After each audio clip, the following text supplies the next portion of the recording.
Welcome,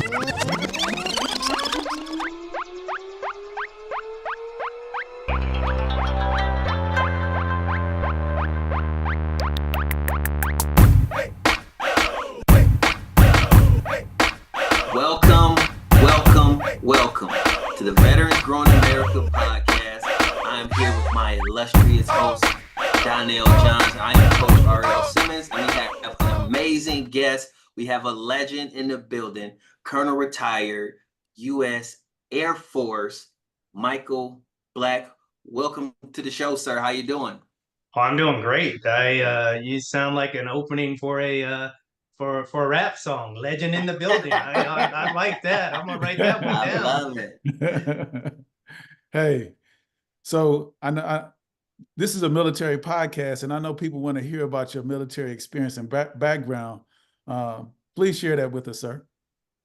Sure. Well, to start out with, I am a military brat. My father was in the military for 28 years. My dad went to Tuskegee, and in his senior year, he and my mom, they had me. And then my dad graduated. My mom had already graduated from Alabama A&M. And so hence, dad got his commission and started moving around and with him for, all of my childhood days and that kind of thing. And then later on, when it came time for me to go to college, I ended up going to the Air Force Academy, receiving an appointment from Congressman Jack Edwards in the state of Alabama in the first district. My dad was a legal resident of Alabama.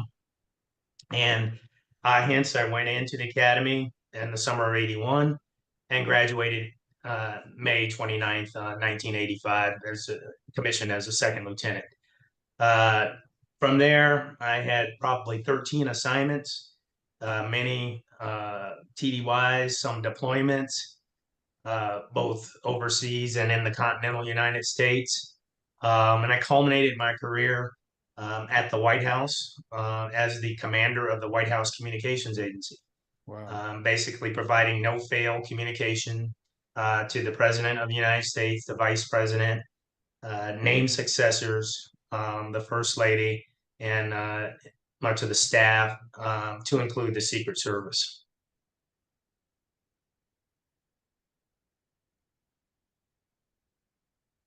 So that was an elevator Hey, ride.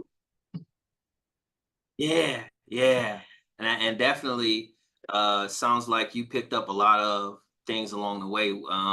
Can you give us just maybe one of the biggest things that you learned through your military experience that allow you to continue to flourish after you did your time?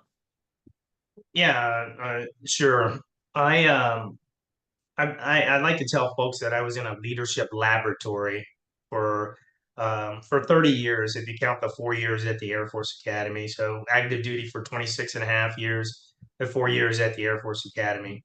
And we were taught to be leaders. We were taught about leadership at the academy, read many books on leadership, those kind of things. We have and then you fast forward to my time in the Air Force, professional military training, professional military education.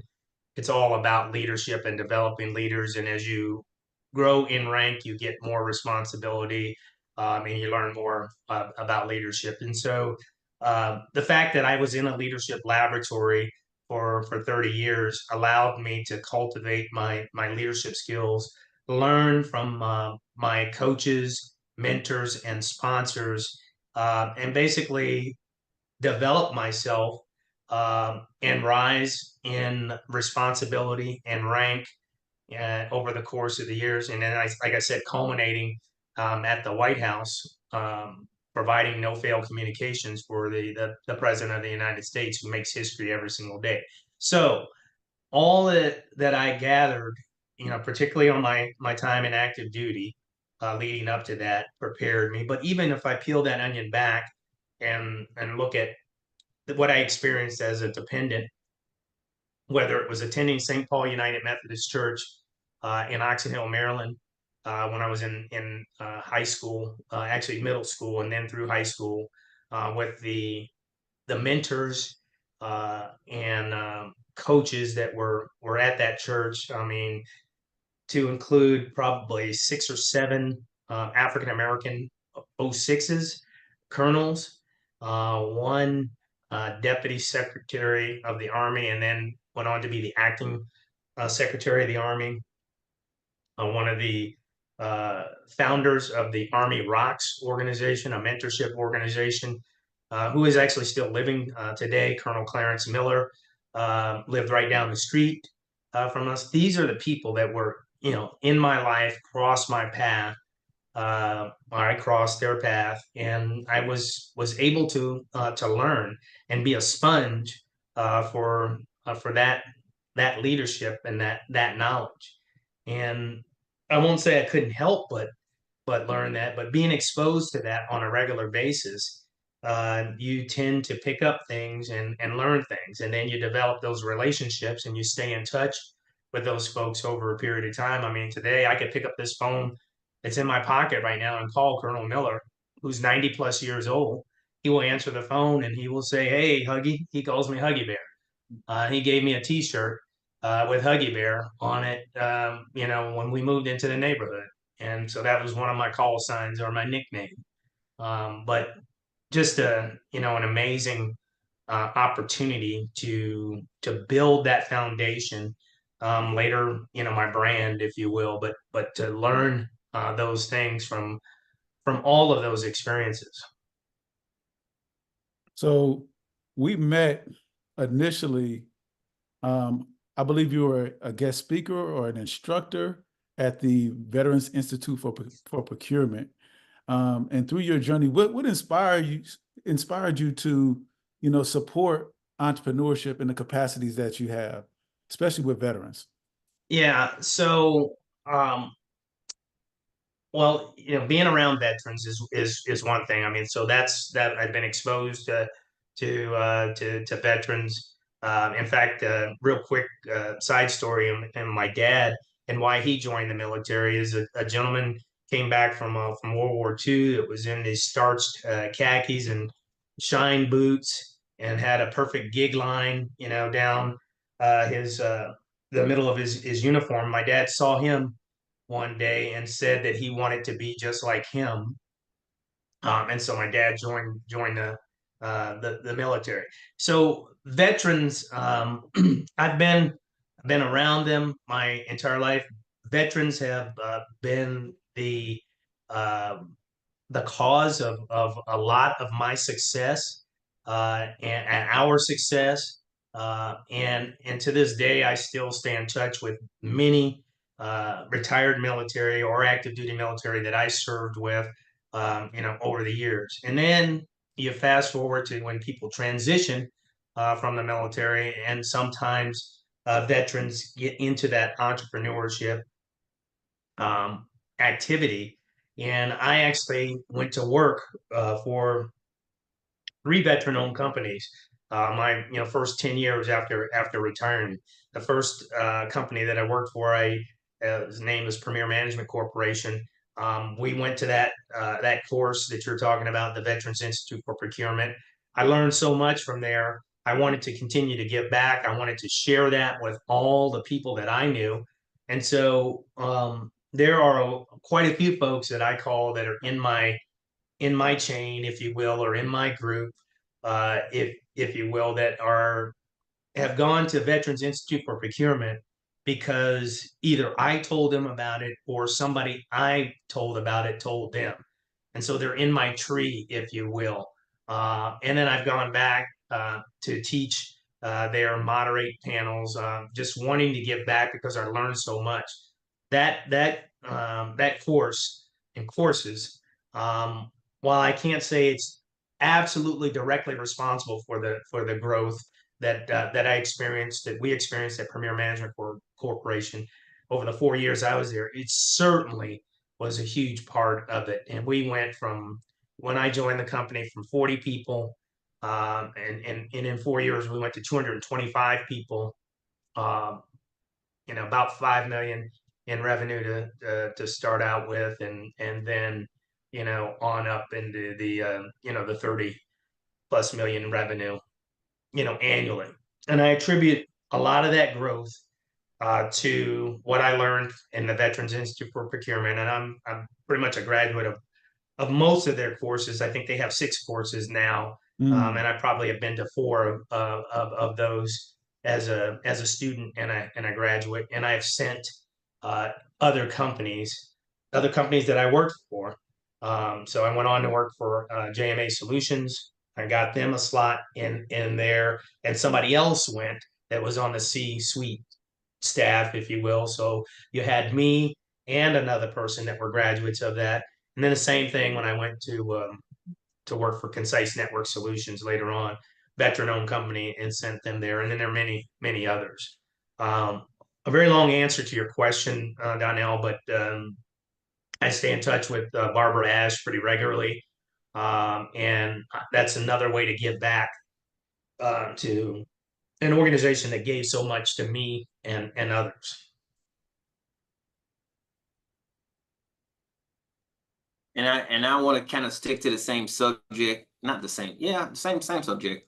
As we kind of talk about entrepreneurship and knowing that you have some key positions in military veteran-owned businesses, how did your ability to network and understand the importance of education, like the procurement classes, like how important was networking um, to that venture and holding those key positions and keeping the business afloat? Yeah, networking is critical, in my opinion, to success. And there are a couple of sayings that I didn't invent, but I subscribe to. Some people say your net work is your net worth. And if you think about that, who you associate with and that kind of thing. And then another one that I really like, and you guys may have heard me say this before. And again, I did not coin this, but I certainly subscribe to it. The difference between contacts and contracts. Those 2 words are spelled almost identical. The only difference is the R in contracts. And that R stands for relationships. And so your contacts can get you contracts if you have the right relationship with your contacts. I'll say that one more time because I think it's, when a teacher foot stomps something, that means it's on the test. And so the difference between contacts and contracts, there's only one letter difference, the R. That R stands for relationships. And so your contacts can get you contracts if you have the right relationship with your contacts. And so that goes to, what you asked about networking, and, cultivating those relationships. My grandfather was a farmer, and I would always remember how he would um, till the soil, plant the crops. He knew exactly when to plant them. He knew how to fertilize them, but and water them.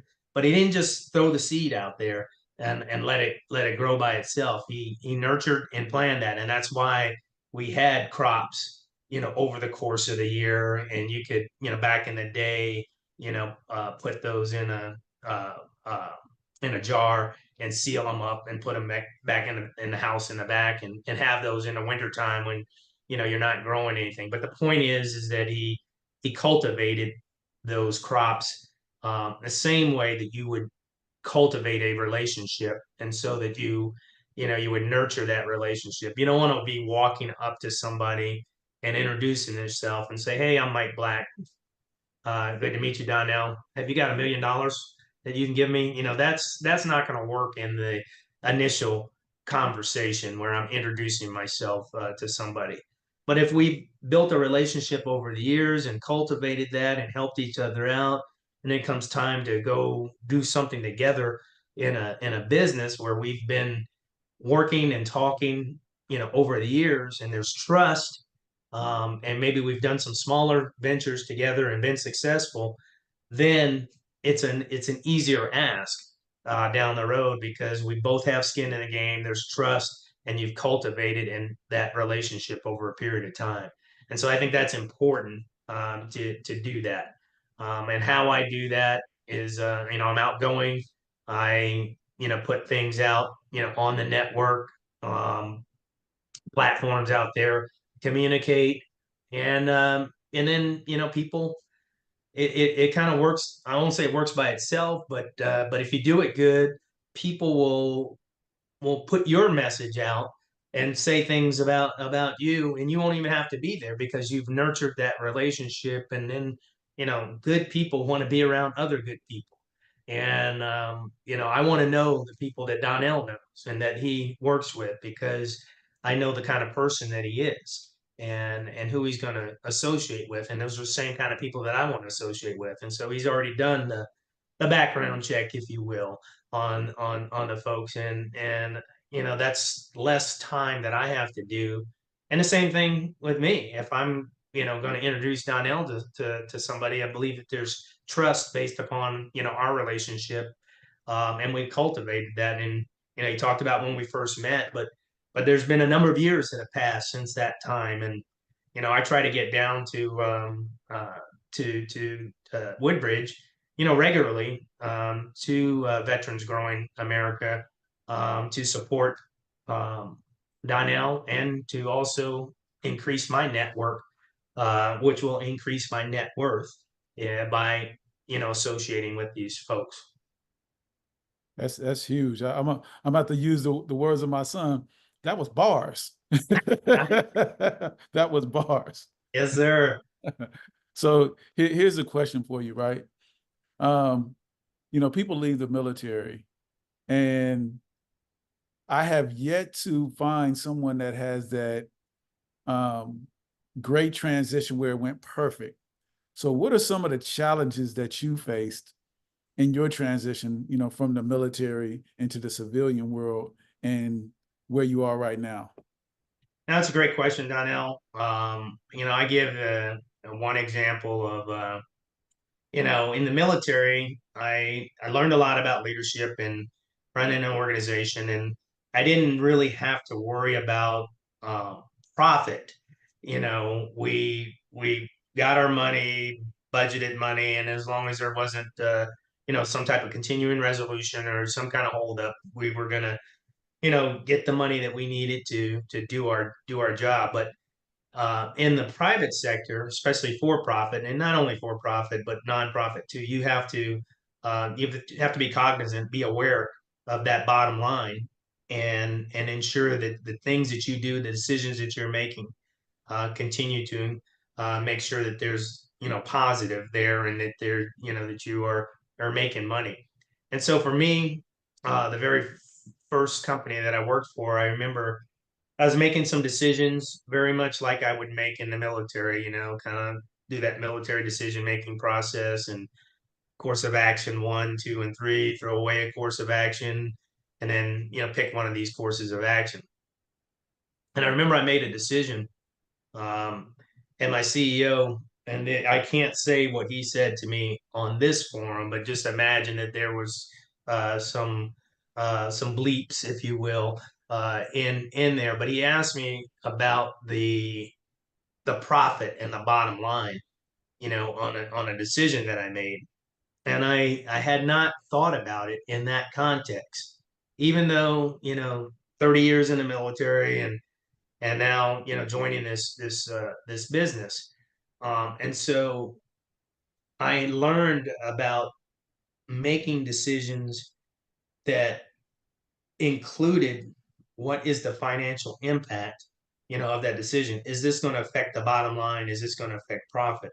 And I'll never forget the question that he asked me, because he said, Mike, what about the blank profit, bottom line? And you would think that, being a leader and being around, that you would think about that, but was not conditioned during my time in the military to think about profit. I mean, think about, being a good steward of the taxpayers' money, and doing things, but not really focused on profit. And so that's something that I had to learn, and that's something that I teach folks that are either starting their own business, or transitioning, to do that, is something for them to think about, because it impacted, me. It was a lesson that I learned. And, if I can teach somebody something that took me 30 years to learn, and I can teach them, right away, then they're going to be, better off. We're all going to be better off, in the long run. So again, sticking to the same thing of key lessons. Tell me, what is one of those things, one of the biggest things that you learned while you're in the military that helped you transition into operating businesses and working with entrepreneurs? Yeah. So in the military, we get a group of people together to achieve a common objective. And, no matter what service you're in, you start out, with an element, a flight, a squad, a company, a battalion, a squadron, etc. But you're getting that group of people together to achieve a common objective. And same thing applies in my experience in the business world. You're getting your team together to achieve a common objective. Now, one of the things that I like to do is I like sports, and I like to use sports analogies. And you guys are probably from an era where you understand or remember kickball. You pick two captains to be a captain of a team, and you would do, once, twice, three, shoot, odd or even, or rock, paper, scissors, to figure out who was going to pick first. And I would, normally I would be a captain. They pick, I mean, I'm trying to brag, I could play kickball, but they try to pick the best players to be captains, and you're popular, and you go pick a team.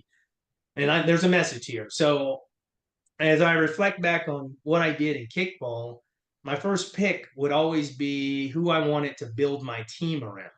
Not necessarily the best athlete or the best kickball player out there, but who was going to make my team better. That would be my first pick, my number one draft pick. And so I apply that, I applied that throughout the military, and then even on into the private sector. And so when I'm picking my team, I'm thinking about this kickball and who I want on my team, and who's going to make my team, our team, better. And that's who I'm going to pick. And then you continue to go down that line of picking all of these people that are going to make your team better, and then your team becomes better and really good. Now, you do want the athletes, you want somebody that can play, and that kind of thing, but you really want somebody that's going to make your team better. And that's what I did in the military. And, toot my horn a little bit. Very successful, particularly at the command, the squadron level. When I was at Langley Air Force Base and the commander of the comm squadron, my team was so amazing. And we won everything. We won all the leadership, the honor graduate awards for professional military education. And then we're big man on campus, walking around, can't touch this, beat us, you can't beat us in football, and can't beat us in softball, and that kind of thing. But just building that team, carried over not only into the work, but in the intramurals. And then, I played command level softball. And so just being around, teams really helped me, focus on the mission and learning that, early on. No, hey, I love kickball growing up. So hey, I was right there with you. Yes, sir. I loved it.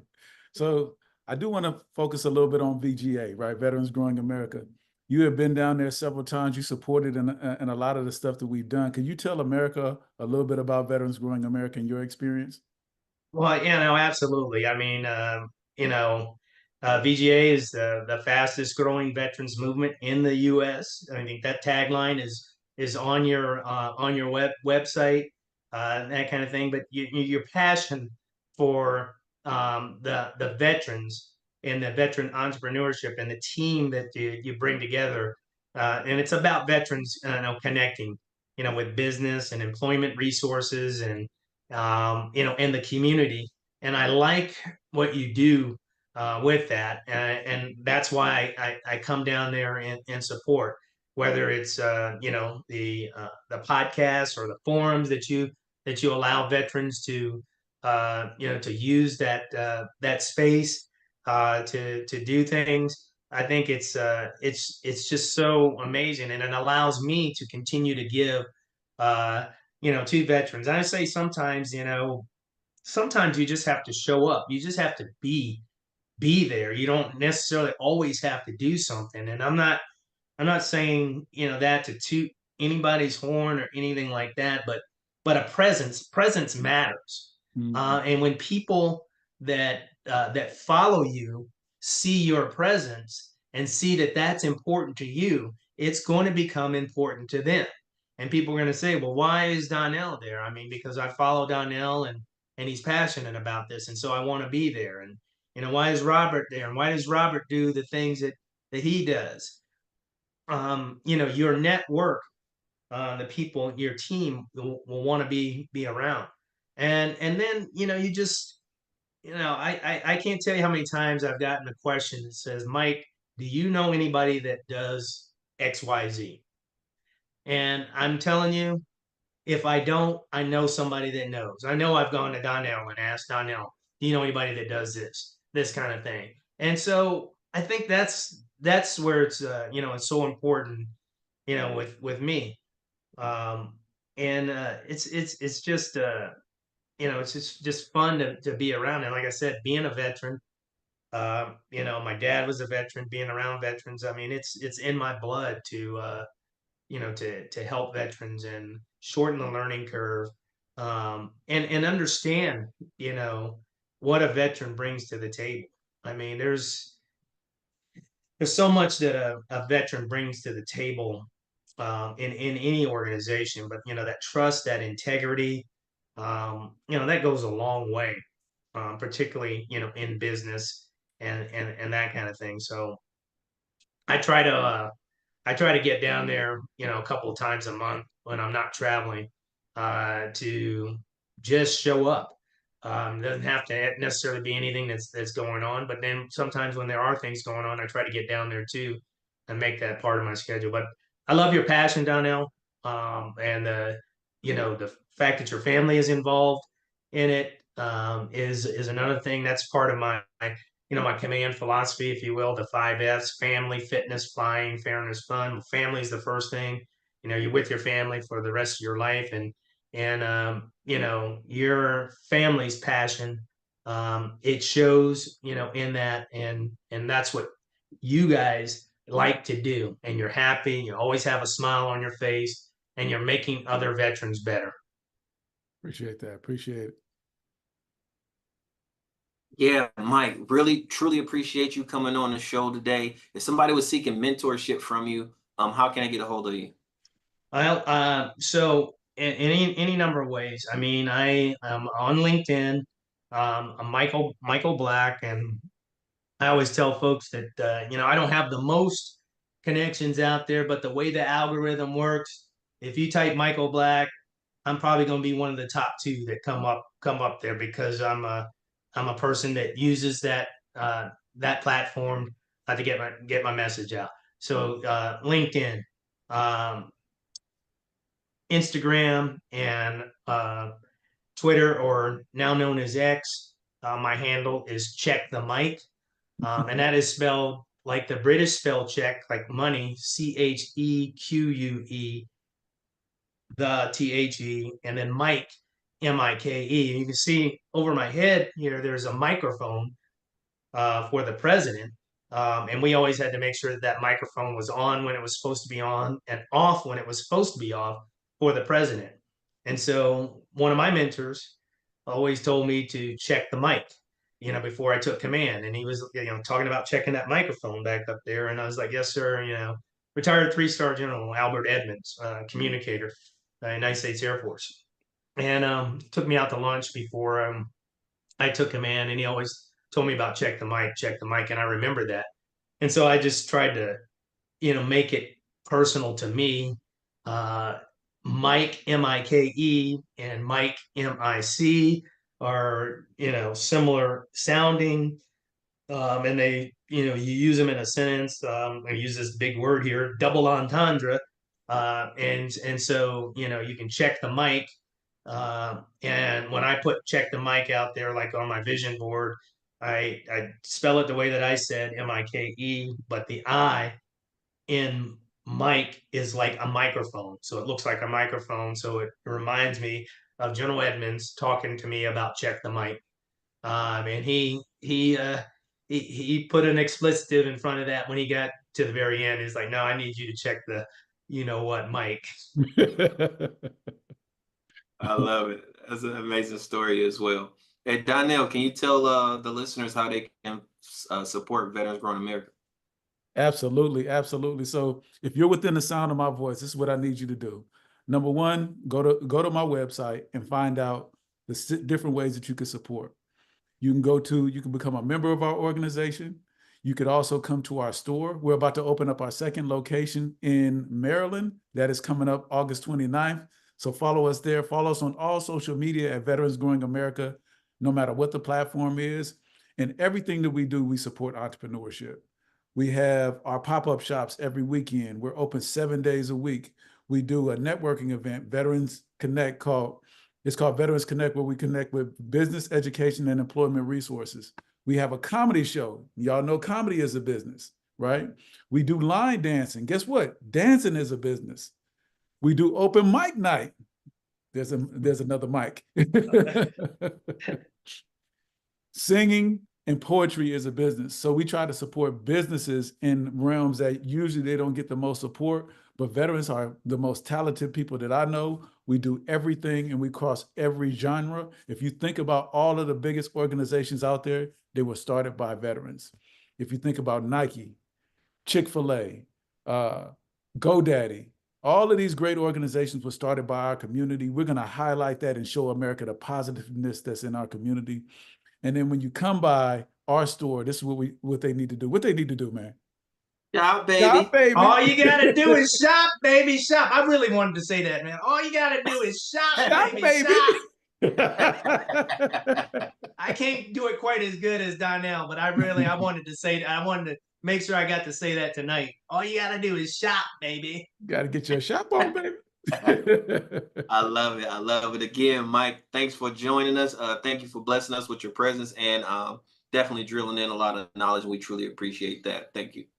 No, thank you guys. Thank you for what you do. Thank you for the opportunity to be here. Just an amazing opportunity. And, I was honored, when Donnell sent me the note. I was like, yes, make it happen. 1st of July, I can definitely do that. I'm leaving tomorrow for Turks and Caicos, but I got time to do it tonight. That's a blessing. That's a blessing. We truly appreciate it for sure. Your time is precious to us, and we want to thank you for that. Absolutely. Amen. Amen. And we are over. And